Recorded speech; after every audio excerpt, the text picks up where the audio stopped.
welcome to another Drive-In Double Feature. I'm Ryan, I'm Nathan.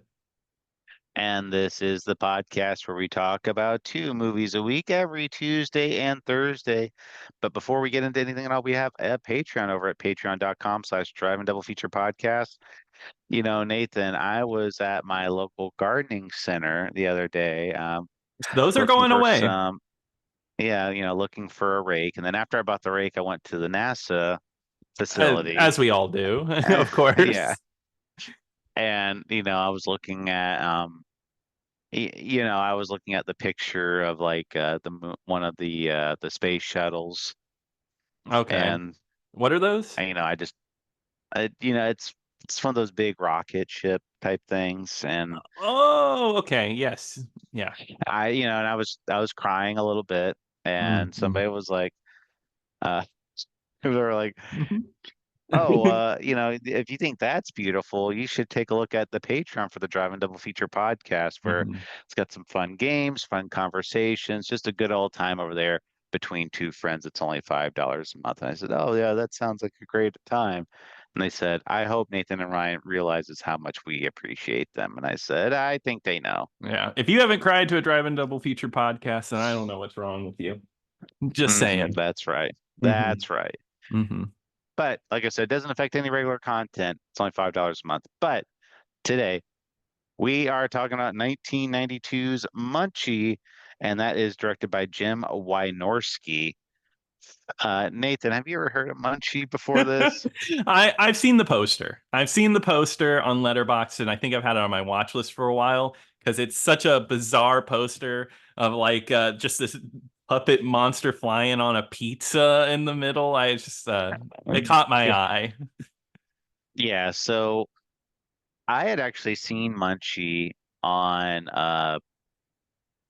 at the video store, and I Wow. rented it on VHS back in the day as a kid. Really? So I did watch this, and I watched Munchie 2, which we haven't decided if we're going to talk about that or not. But Wait, there's a sequel? I didn't even yeah, know. I did not know that. Oh my God. there's a sequel, yes. Uh, Oh. and Munchie, he's voiced by Dom DeLuise. The troll in Central Park guy. Yeah, Yes. that everyone knows him for that one, Nathan. Of course, yes.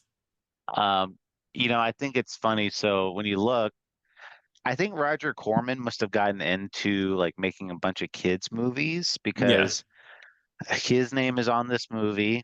Yep. And I remember too, this is not the only movie where Dom DeLuise voices a, like a puppet type of character. There's another one I remember called The Skateboard Kid, Skateboard Kid. Never heard of that one. where Dom DeLuise voices a sentient skateboard, like a What? talking skateboard. Yeah. Oh my God. Roger Corman family movies are insane. Yeah, because this was a thing he got into for a while was I think it's a separate imprint, and I'm forgetting the name of it now. It wasn't under his usual stuff, but yeah, Roger Corman But had an imprint for children's films. but it's so funny because like it kind of just unlocked all these old memories for me when I Really? did that, because I watched all those movies. And not only that, like I used to watch, like when I was younger, like if you go to like the family section of the video store, there was all types of these weird Yeah. like family movies like that, where um there was Invisible Mom 1 and 2, there was Invisible Dad 1 and 2, Oh and wow. it's like uh no no dessert dad until you mow the lawn or whatever. And where it was Yeah, like these these kids don't ring being a the bell. where these kids were like hypnotizing their parents into doing chores for them. And Oh my God. Probably all like 70 minutes over like that, barely any plot. e- right, it's just like, oh, I'm invisible. Yeah. It's very cheaply made, where it's like they just had to like point a camera like at a wall or Yeah. something like that. Pretty much just like what was the one that we watched, Pet Shop? Yeah, Yeah. it very very cheaply made puppets that that look kind of horrifying too at the same time. Yes, yeah. Uh, And Munchie is no exception, because the movie kind of starts with Munchie like talking in this box, and Munchie's like this wisecracking type of guy, Mm-hmm. and this guy that is driving him around, he's just so sick of him where he ends up throwing the box like down this hill, Yep. and that's where he ends up, and where he is eventually found by this little boy named Gage. Yep, Gage, yeah, whose mom is Lonnie Anderson. Yeah, his mom is Lonnie Anderson. Wow. Which is so ridiculous Yeah, in and I just itself. something about the idea of that is just so goofy. But yeah, Like, can you imagine it? Like, imagine you just go home and like Lonnie Anderson's your mom or whatever. yeah, I don't know. It's just like bizarre. Just the whole movie in general, because yeah, Gage is new in town and he's having a tough time. And I think this is actually pretty late in the movie. Not pretty late, but it takes a while to get to this point. But he's exploring the abandoned mines because he's just so upset and alone, and that's where he finds the box of Munchie. Well, before that, the common trend for this week is Yeah. kids with very, very overactive imaginations, Yes. Yeah. where they're Because having these fantasies. yeah, insane fan. What is the first fantasy he has in this movie? Because I remember one specifically, which is the one where everyone imagines he's dead, and they say like what on the deathbed, like oh your demerits are taken away and stuff like that. But what was the very first one? Oh gosh, put me on the spot here. Yeah, I don't remember, and I just I watched don't, this movie. Ryan, I can I say I hated this movie so much. what? I hated Munchie. I was sitting there like, oh God, I can't stand watching. And I'm usually not like that. But yeah, Munchie, like something about this movie just rubbed me the wrong way. And I was like, I can't stand this movie. Nathan, it's almost like we had the opposite reaction to both of these movies this Really? Yeah, week. I think so. So you had some fun with it? There was like, okay, like the part that like had me busting out laughing was just like the one time where this kid was like, because he had been bullied around by everybody, and then all of a sudden he was just like, one day I'm gonna be dead. And then he like took a pause, and then he said, To then they'll be daydream. sorry. Yeah. Yeah. It's, No, it's like he that just said like I'm gonna be dead. yeah, that kid is horrible in this movie. Just so bad. Give him a Razzie. There's the other fantasy too where he gets put into like a firing range, and he wakes up and he's like covered in blood. That's right. Yeah. Like he, Yeah. Good God. What a that is kind of funny. And gotta say, he has a crush on Jennifer Love Hewitt in her film debut in this crappy movie. that just love Hewitt. Oh, that's right. It's just Love Hewitt in this movie. What's up with that? She's now called Jennifer Love Hewitt. But can you imagine, like, this is her film debut, like you said. Like, she has not Yeah. been in anything else. This is her Yeah. film debut. Which is crazy. And I just has anybody asked her about Munchie in a few years? I think someone needs to bring it back up to her.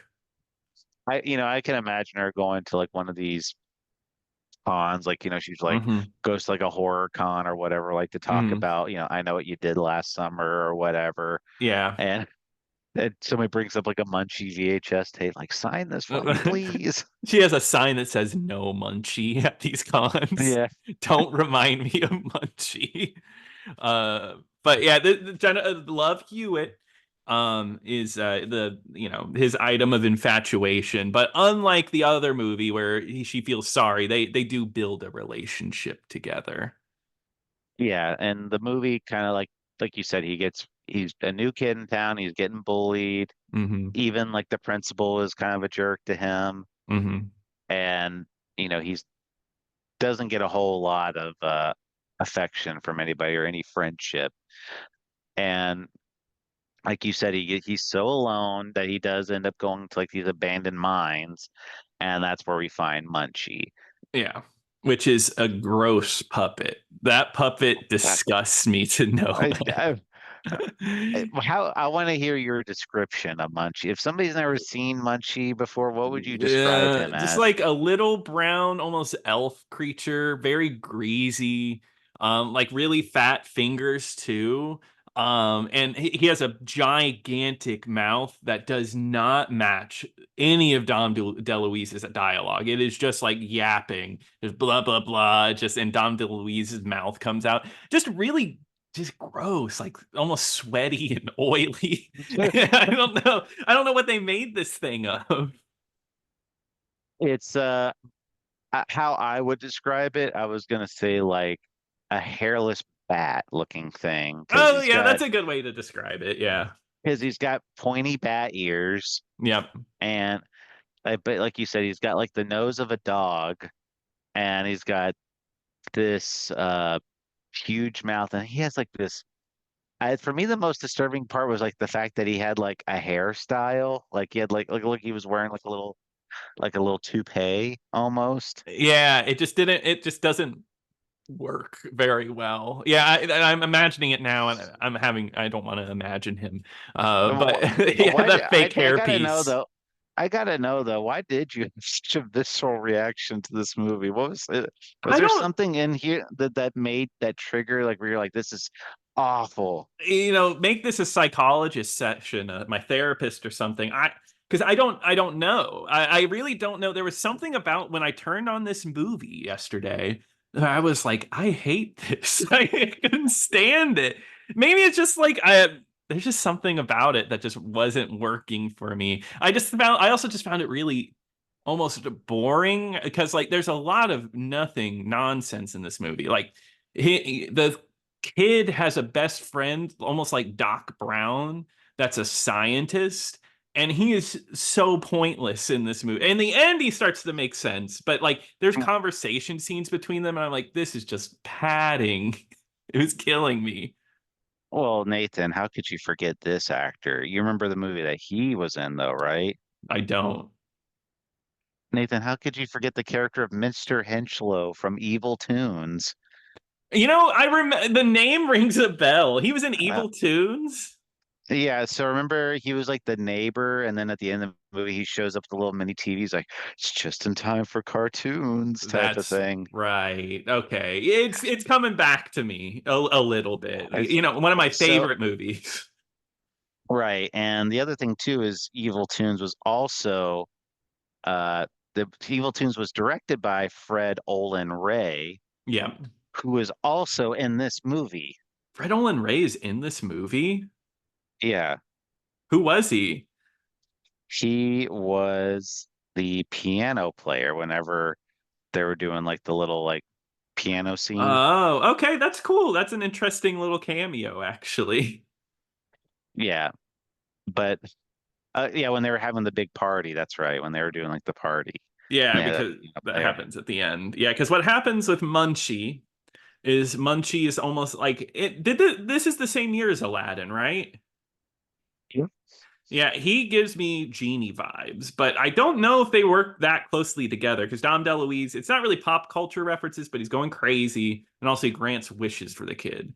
But he wants to try and grant them so hard, so he ends up ruining the kid's life.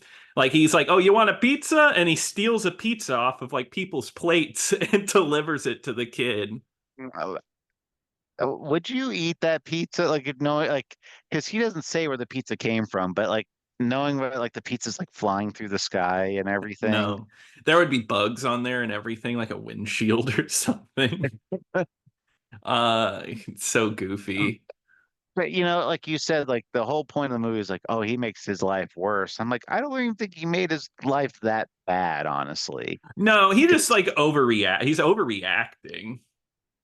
that's what I thought. I thought the kid was overreacting way too much to Munchie. Like Munchie was, he was doing stuff and being a little extra about it. But Yeah. I keep thinking about those situations. Like that kid would have been screwed if like in some of those situations, like Yeah. because there's one, two, like there's okay. Again, there's Munchie is so also a creep in this movie too, a little bit. Because I thought that was a little unsettling too, that like there was a lot like Munchie for a kids movie has a lot of weird things. Like I think at one point he says, "Oh, that's not going to be the only thing that's turned on tonight or turned off tonight." And I was like, what kid watching this will get that? That's gross." right, not only that, he was like So this is like a school for like little kids. Like these are not high schoolers or anything like that. Hmm. This is clearly like some type of elementary school. Yeah. And Munchie, like when he like appears at the school, he's like, "Ooh, kid, where's the cheerleading practice?" It's like, I was I like, didn't even think of it like that, but oh man, you're right. Munchie's a little weird. Munchie's way too old. He's been around since like caveman times. and it's also weird too. I mean, they have a scene too, which takes place in the locker room, which is like the little boys like in a towel, like walking around and shirtless, and then like Munchie's like, Yeah. "Hey, kid," like he's like hanging out, like And so much. It's like a little creep in that too. is that why I didn't like it? Did I pick up on the subliminally picking up on Munchie being a creep to children in this movie? And he does beat up a kid. He does beat up a kid at one point. Well, see, that's the thing I was gonna get at was um the one scene where one of the bullies corners him in the locker room, and the bully is like, "I'm gonna beat you up," type of thing. Hmm. Now, Munchie does kind of egg the bully on by doing like saying like, "Oh, you're gonna go run to your boyfriend or whatever," type of Yeah, thing, and yeah, because he can mimic voices. yeah, and but anyway, Munchie hits the kid in the face with the locker room door, Hmm. and but then the kid just freaking uppercuts him, and he goes Yeah, crying. and then So I he mean, like he can hold his own. Yeah, yeah. And these teachers are just the principal specifically is out to get him. Um, and like at a lot of times, like I this isn't Munchie related, but at one point the kid takes the food tray of our main kid, the bully, and throws it and hits the principal. And instead of the principal saying like, "Who threw that tray?" He says, "Whose tray just hit me?" So it's almost like it's more about whose tray hit me, not who actually threw it. Right. And there's just time because like he keeps getting demerits in trouble, and Munchie just keeps egging it on. Lonnie Anderson is dating like this guy from the school, and that guy is a complete creep to Lonnie Anderson and hates the and pretty much Well, hates the child. he's not from the school. He's like one of the professor. Sorry, Isn't he like he's a professor yeah, that works at the lab, the same one that the other doctor does. yeah, he does research there. And that's why later on in the movie, when he finds out about Munchie, he goes crazy.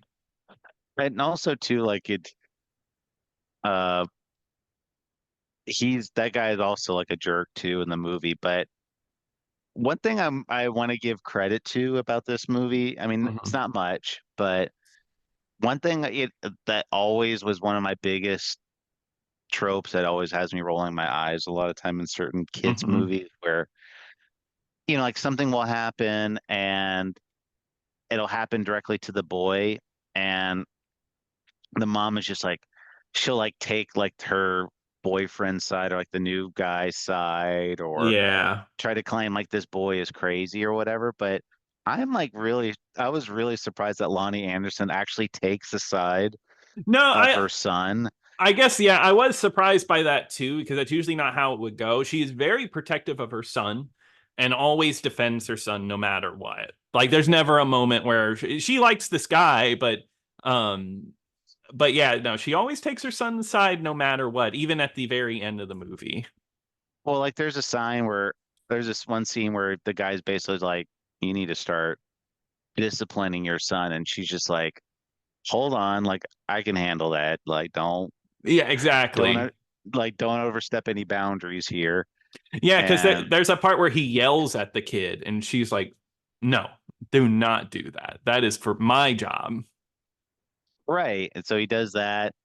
And, like later, it's almost like too, like when that happens, she gets totally turned off to this guy too after that. Yep. Cause even going on this date, she's not excited about it. And the date goes horribly wrong because he doesn't have his wallet. And now she has to Hmm. pay. Cause he's like, no, I'll pay for everything. And she's like, no, no, like I don't want any of your money type of thing. Yeah.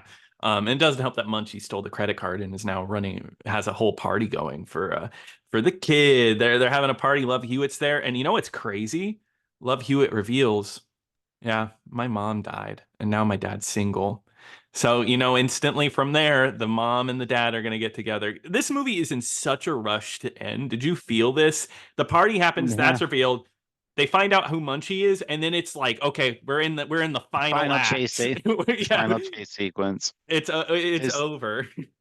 Yeah, because they have like the little party that Munchie throws because the kid's like, I don't want you here. Like you're making everything worse. And the kid's like, nah, you need a party, kid. You need to live it up.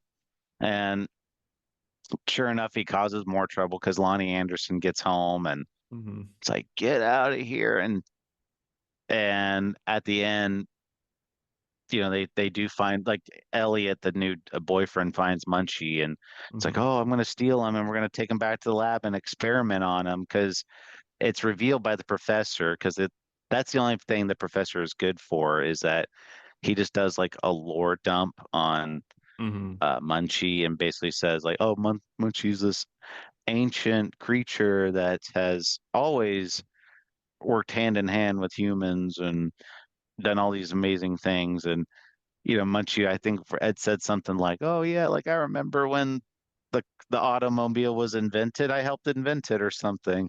Yeah, that he says that multiple times for like different inventions. But yeah, I thought that reveal was gonna reveal him as like some evil being, some like evil being that we have to like trap forever.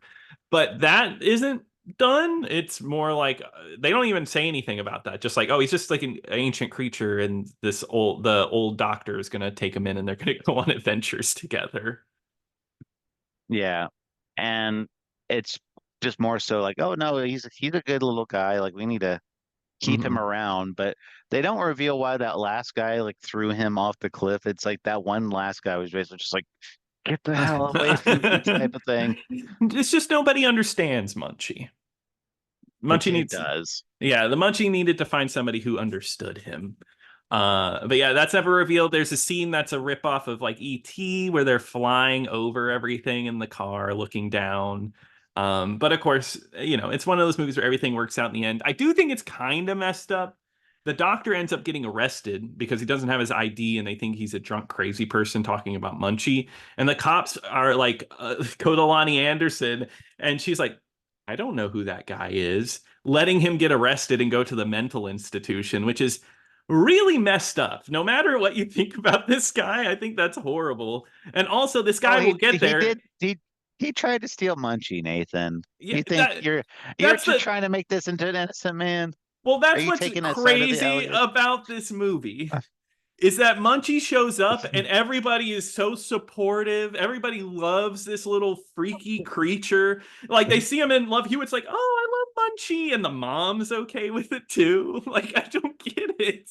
Wouldn't you also be like, what the hell is this? We need to like figure out what the hell this is.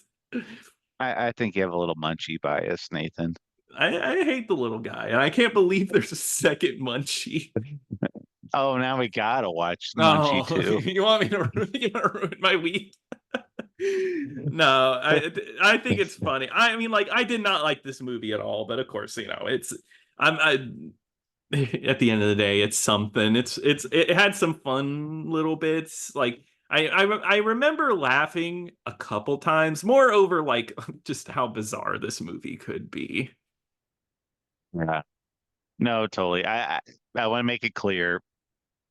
Uh, I enjoyed it as a kid. I'm Mhm. watching it now, not so much.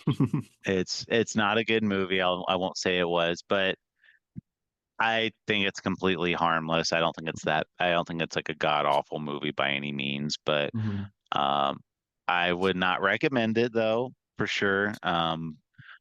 But it sounds like it's a not recommend from both of us. Yeah, so yeah, not definitely a not recommend for me. I don't think you got to watch this one.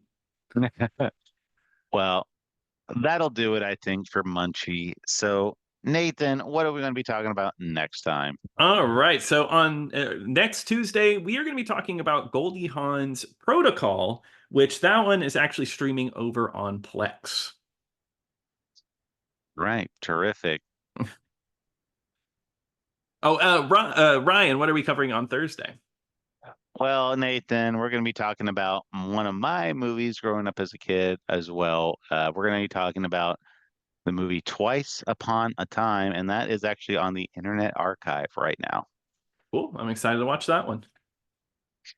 Well, terrific. So if you have any thoughts and opinions, please email us over at drive-in-double-feature-podcast@gmail.com. Don't forget to check out our Patreon at patreon.com/drive-in-double-feature-podcast, and check out our YouTube channel, youtube.com/drive-in-double-feature-podcast. But until next time. Until next time.